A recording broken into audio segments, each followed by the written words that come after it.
Coucou les merveilles, c'est Chloé. On se retrouve pour un tirage en synchronicité avec le Wilder Woven Tarot que je vous ai présenté. Et du coup, voilà, j'ai envie de vous le faire tester. Alors, j'ai tiré une carte à chaque fois, donc il faudra faire peut-être un petit effort d'interprétation pour faire le lien vraiment avec votre question. Je vous laisse vous concentrer donc sur la question de votre choix. Et moi, je vais essayer de vous accompagner aussi avec mes propres intuitions et vous glisser quelques petites pistes, quelques idées qui me viendront sur l'instant. Donc, je vous laisse vous concentrer sur votre question. Vous pouvez faire une pause avec la vidéo si ça peut vous aider pour vous concentrer. Et je vous laisse choisir la carte qui vous attire le plus quand vous pensez à votre question. Vous avez la première qui est ici, la deuxième ici et la troisième là. Quelle est la carte que vous aimeriez attraper à travers l'écran si c'était possible? On va regarder ensemble du coup les cartes et leur signification. Alors, si vous avez choisi la première, on a le 4 de coupe. Le 4 de coupe qui nous montre une tortue qui est sur un petit rocher au milieu, en plein milieu d'une étendue d'eau, et puis on a 4 petits bateaux.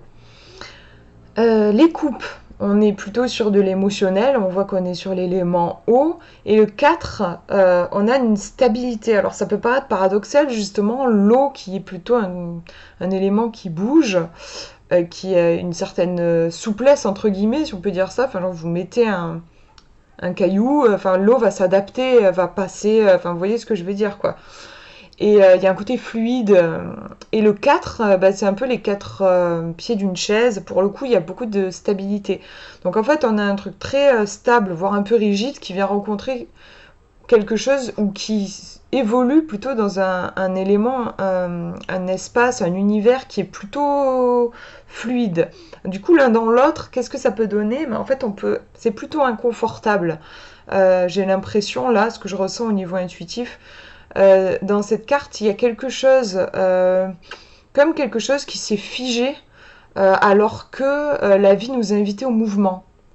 On ne sait pas trop ce qu'on fait là si on se met à la place de la tortue. Peut-être qu'elle est indécise, peut-être que... je sais pas trop, je trouve qu'il y a un truc un peu entre deux, quoi. Genre, ouais. On va regarder la signification, je vais du coup comme ça vous en dire plus. Sur ce 4 de coupe, quelles sont les coupes? Alors, contemplation, désintérêt et retraite. Une tortue est peinte sur un rocher au milieu d'un cours d'eau tranquille. L'eau lui renvoie des présents qui flottent doucement, mais la tortue est trop absorbée par son monde intérieur pour les remarquer. Il est parfois nécessaire de se retirer dans sa coquille, surtout quand la vie fait des siennes. Vous avez le droit de refuser une invitation, mais ne restez pas caché indéfiniment. Donc, vous voyez qu'on a ce truc un peu le cul entre deux chaises, en fait, je n'osais pas le dire, mais c'est ça. Et c'est ce que je vois aussi dans le livret, genre, est-ce que je ferais mieux de me préserver, mais en même temps, ça m'enlève l'accès à quelque chose d'excitant. Voilà, je pourrais un petit peu m'ennuyer, en gros, mais je suis en sécurité. Ou est-ce que je tente l'aventure, mais je suis pas sûre de ce qui va arriver, comme si d'un coup je montais dans un petit bateau.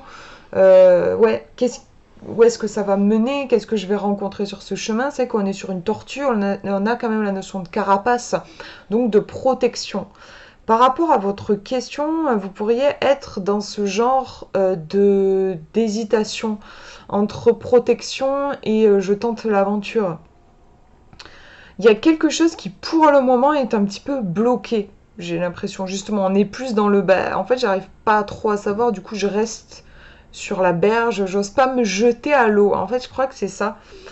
Ouais, il y a une histoire de oser se jeter à l'eau par rapport à votre questionnement. Je crois que je vais tirer une autre carte. Allez, je vais tirer une autre carte pour voir. Moi, j'ai l'impression que ce serait peut-être bien d'oser se jeter à l'eau plutôt que de rester dans son coin.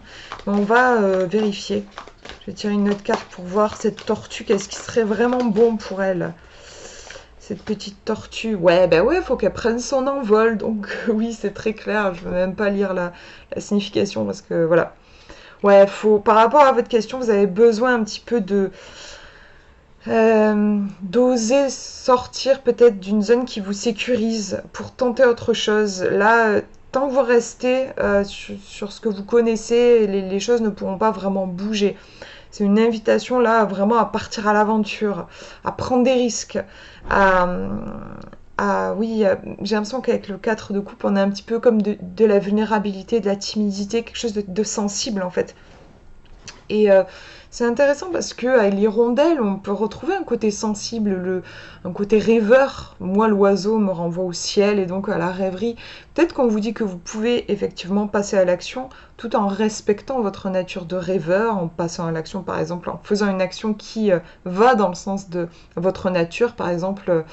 Je sais pas moi, choisir un objectif, vous voyez, qui résonne vraiment avec vous, du genre me lancer dans l'écriture d'un roman, par exemple. Donc je respecte quand même ma nature de rêveuse parce que je vais partir dans mon monde imaginaire en écrivant et en même temps, je passe à l'action. Trouver peut-être le lien. Comment est-ce que je peux respecter ma nature, peut-être sensible ici, tout en osant me lancer en fait. On a quelque chose de cet ordre-là, mais il faut aller de l'avant avec ce tirage, je pense. On va regarder le numéro 2. Si vous avez choisi la deuxième carte, on a le 9 de bâton.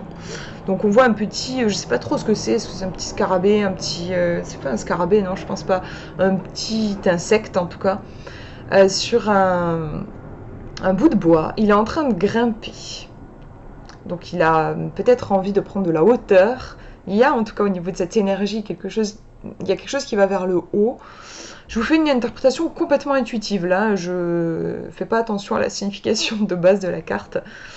On va regarder ça après bien sûr pour compléter, mais là voilà, moi ce que je vois c'est qu'il y a quelque chose qui a peut-être besoin, alors c'est marrant, hein, j'ai l'impression que c'est comme s'il voulait s'enfuir de la carte, c'est-à-dire là on voit ça, et j'ai l'impression qu'il veut sortir du cadre, il a peut-être envie d'explorer autre chose. Peut-être qu'il en a un peu marre de ce qu'il a connu jusqu'ici. Le 9 en numérologie, on est quand même à la fin d'un cycle. Donc il y a peut-être quelque chose de cet ordre-là, on va regarder.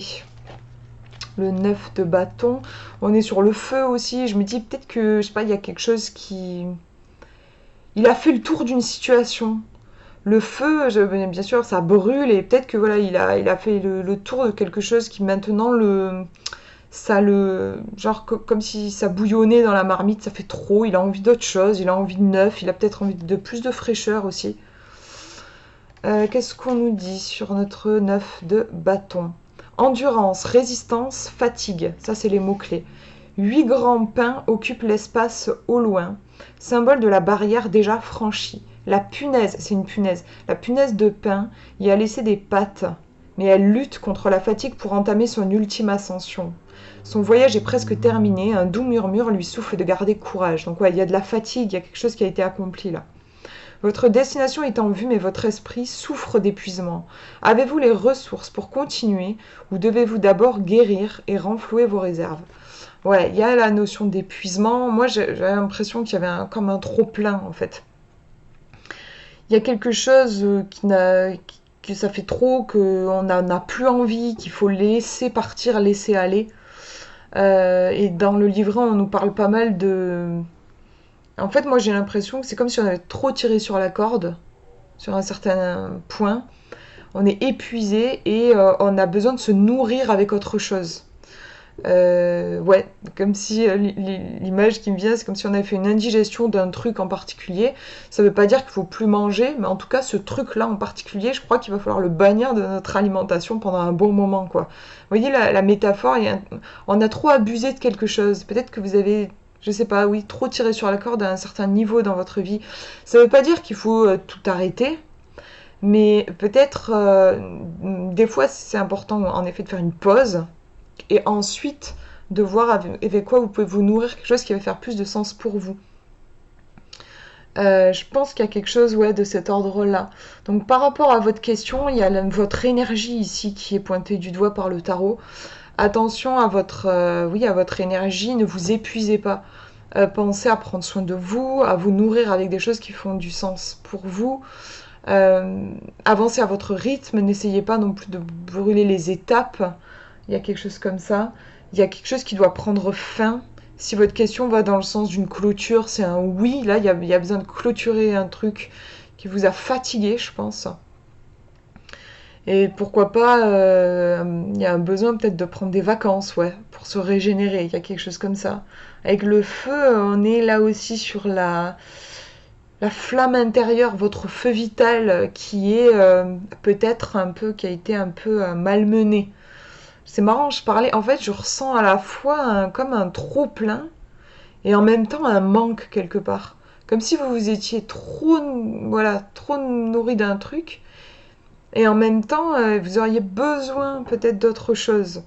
Je me dis par curiosité, on va tirer une petite carte pour voir de quoi vous auriez besoin. Voir si on peut, je sais pas, hein, mais juste comme ça, on va voir si le tarot peut nous informer de peut-être une chose qui vous ferait du bien là, pour vous maintenant. Vous qui avez choisi ce 9 de bâton, qu'est-ce qui pourrait vous faire du bien? On a le battleur avec le renard, je la trouve superbe cette carte d'ailleurs, elle est en illustration ouais, sur le coffret. Le renard, bon je sais pas, moi ça me renvoie au Petit Prince, en plus je sais pas, je trouve qu'on a la douceur des aquarelles un peu de Saint-Exupéry ici. Le battleur qui, moi, me renvoie aussi beaucoup à l'aspect magique. On a besoin de se nourrir. Alors, c'est marrant, je parle de l'enfant intérieur, en fait, avec le Petit Prince. Un besoin de renouer avec de la magie, j'ai l'impression. On est sur le 1 aussi, donc on est bien sur le nouveau départ. Hein. Je vais vous lire un peu ce qu'on nous dit. Compétences, manifestation, confiance et créativité. Vous avez besoin de vous nourrir de toutes ces énergies-là. On nous dit... alors attendez, est-ce que... Ouais, allez, je vais tout vous lire. Le battleur est un canal entre ciel et terre, un curieux mélange de physique et de spirituel. En puisant dans la source d'un potentiel infini, il peut manifester tous ses désirs. Tel le renard, le battleur est malin, expert et plein de ressources. Certains prennent son talent pour de la chance alors qu'il a acquis ses compétences par la pratique, la diligence et par une inébranlable confiance en lui. Vous avez besoin peut-être aussi de retrouver confiance en vous là. Chacun de ces actes est mu par son assurance et sa détermination. Grâce à la force de sa volonté, il a appris à maîtriser les éléments, à s'en servir à présent et s'en sert à présent comme autant d'outils pour créer. Vous avez peut-être aussi besoin de vous reconnecter à l'énergie de la création et de la créativité et du jeu aussi, de l'amusement. Le battleur apparaît lorsque vous avez une idée bien claire de ce que vous souhaitez accomplir. Les êtres divins et les forces élémentaires sont à l'œuvre pour votre bien. Il y a peut-être, je dis ça comme ça, mais ça peut être un besoin de se reconnecter à un rêve, à un projet peut-être un peu fou. Ça fait beaucoup de bien, ça. Moi, une fois, j'ai vécu un gros coup dur, quelque chose qui m'avait beaucoup choqué dans ma vie. Et j'ai senti comme un besoin vital c'était presque de la survie. Il fallait absolument que je me reconnecte à un rêve. Et que plus que me reconnecter, il fallait que je l'accomplisse. Et d'ailleurs, c'était le marcheur de papier. À ce moment-là, c'était le marcheur de papier, l'oracle du marcheur de papier. Je l'avais dans des tiroirs. Et là, j'ai senti, je me suis dit, faut que je mène ce projet au bout. Et je me suis lancée dans la campagne Ulule. Voilà, c'était un peu fou, mais c'est énorme tout ce que ça m'a apporté. Et ça m'a effectivement remis sur le chemin de la vie. On est sur un tirage qui fait penser vachement à ça, je trouve. L'épuisement, j'ai trop donné peut-être dans une direction qui ne me convenait pas forcément, à le besoin de se reconnecter à son enfant intérieur, à la créativité, aux rêves, à nos rêves, à ce qui nous fait vraiment vibrer, quoi. Donc voilà, moi ce que je vois par rapport à votre question, vous avez besoin peut-être de vous réaligner profondément sur quelque chose qui fait du sens pour vous, qui vous nourrit. Hop, je mets les cartes de côté et on regarde le numéro 3 si vous avez choisi la troisième carte. On a les amoureux avec des petites tourterelles, je pense, que j'entends roucouler. Et puis on a, alors je sais pas, j'imagine que c'est des arbres avec des fleurs de cerisier qui sont au sol. Je sais pas, je vois ça, moi c'est peut-être pas ça. On va regarder ce qu'on nous dit dans le livret. Mais, alors attendez, avant que je me jette sur le livret, je vais vous dire quand même oui, ce que je vois au niveau intuitif comme ça. Forcément, ça fait penser à l'amour, quelque chose d'assez romantique, poétique, le fait de... On n'est pas, pour moi, là, sur des énergies qui nous parlent d'agir parce que il faut le faire, parce que c'est nécessaire, parce que c'est rentable. On est au contraire sur la beauté, la recherche de la beauté, la recherche de la grâce, la recherche de l'harmonie. On est sur des énergies qui me font penser à l'art, en fait. Genre l'art, ça sert à rien, mais c'est juste hyper important pour l'âme. On a, je pense, des énergies qui nous reconnectent à tout ça. On a bien sûr deux animaux, donc on peut avoir cet aspect aussi communion, connexion à l'autre, partage de cœur à cœur, générosité, donner et recevoir, se sentir dans ce lien à l'autre, vibrer dans ce lien à l'autre. On va regarder ce qu'on dit dans le livret. Amour, union, engagement et choix. Deux tourterelles de la coralline se blottissent l'une contre l'autre sur une branche de leur domaine forestier. Le feuillage rouge et rose renvoie à la passion amoureuse qu'elles partagent. Oui, donc feuillage rouge et rose, mais moi je sais pas pourquoi j'avais des fleurs de cerisier, mais je pense en effet c'était pas ça. Telles les racines de vieux arbres, leurs liens se resserrent. Les amoureux fusionnent et brouillent la frontière qui les sépare. Ensemble ou non, une part de l'un existe toujours dans l'autre. Dans cette unité, il n'existe plus de secret ni de non-dit. Une honnêteté transparente et une acceptation inconditionnelle forment la base de leur relation. Les amoureux présagent une patte d'oie sur le sentier. Il faudra choisir entre deux routes. On ne peut pas toujours décider ce qui arrivera, mais l'on peut choisir comment y réagir. Les amoureux nous encouragent à accueillir ce que nous dicte notre cœur et à prendre la direction de l'amour.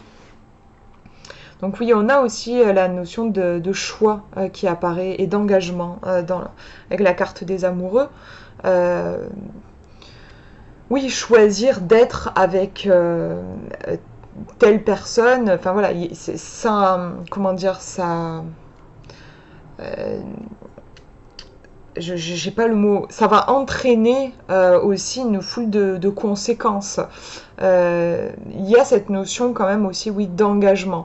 D'ailleurs, on voit les sentiers, les deux sentiers, voilà, sur quel sentier je vais prendre. On nous invite ici à prendre la voie du cœur, le chemin du cœur. Donc pas forcément le truc, encore une fois, je le répète parce que je le sens, c'est pas le côté rentable qui est recherché ici, c'est l'âme, là c'est le qu'est-ce qui nourrit profondément. On est sur quelque chose de plus grand là que la raison et la logique. Ouais, je ressens vachement ça. Il y a quelque chose d'assez un peu spirituel en fait dans cette carte. Donc par rapport à votre question, c'est vraiment, je trouve qu'il y a l'idée de s'accrocher à vos idéaux un peu. Je ressens cette énergie-là. Tout ce qui est en lien avec vos qualités de cœur. Si bien sûr votre question concerne une relation amoureuse, bah voilà, ça va vraiment dans un sens ici très positif. Est-ce que je peux vous dire autre chose ? Ouais, les deux tourterelles se regardent l'une l'autre. Il y a aussi peut-être un côté, le regard que je vais poser sur moi, le regard que je vais poser sur la vie. Tout est dans le regard en fait. Si je pose un regard de peur, la vie va me renvoyer aussi des situations peut-être encore plus effrayantes, encore plus difficiles. Si je pose un regard d'amour, je vais faire l'expérience de l'amour. Là aussi, c'est le choix. Hein, je choisis le regard que je vais poser sur les événements et sur les choses. Donc ça peut être aussi une invitation à faire attention à ça, à prendre votre responsabilité par rapport à ça. Quel est le regard que je pose sur la situation ? Qu'est-ce que je choisis d'incarner ? Est-ce que c'est en lien profond avec mes valeurs aussi ? Moi, j'ai l'impression qu'il y a quelque chose de cet ordre-là avec cette carte. Je me dis, est-ce que je tire une carte en plus ? Parce que je vois que pour les autres tirages, j'ai tiré spontanément une carte en plus. Je me dis, sur celle-ci, qu'est-ce qu'on pourrait éventuellement demander en deuxième carte ? Le cœur, parce que là, on est vraiment sur le cœur. Je vais dire, ok, ce cœur, par rapport à votre question, à quoi il aspire ? On a une notion d'aspiration, je pense, dans cette carte. À quoi il aspire, votre cœur ? À quoi il aspire ? Hop. Et on a la roue de fortune. Alors, à quoi il aspire ? Moi, tout de suite, ça me fait penser au changement. Un besoin de renouveau, un besoin de changer peut-être. Alors, il me semble qu'on est sur un saumon ici qui remonte le cours de la rivière. Donc, peut-être un besoin Il y a une notion de liberté, je crois. Moi, je le ressens comme ça. Là. Il y a la liberté de aussi pouvoir revenir sur mes pas si j'en ai envie. En plus, on était sur les tourterelles, donc ouais, je pense qu'il y a une notion de liberté hein, qui est importante en lien avec votre question. Pouvoir vraiment euh, embrasser votre liberté, vous donner le droit, vous autoriser, vous vivre, mon Dieu, je vais y arriver, vous autoriser cette vie euh, peut-être un peu folle, peut-être pas rationnelle, peut-être pas raisonnable, mais vous autorisez à la vivre juste parce que on a toujours le choix en fait. Voilà, je crois qu'il y a vraiment ces énergies, je trouve super ce tirage, quelque chose de très libérateur. Voilà pour du coup ces interprétations des cartes du tarot, j'ai oublié son nom, Wilder Woven. Je vous mets le lien de la vidéo où j'ai fait la présentation si vous ne l'avez pas vu et que vous voulez le voir. C'est un jeu qui sort le 11 septembre. Voilà, je vous fais de gros bisous, prenez bien soin de vous.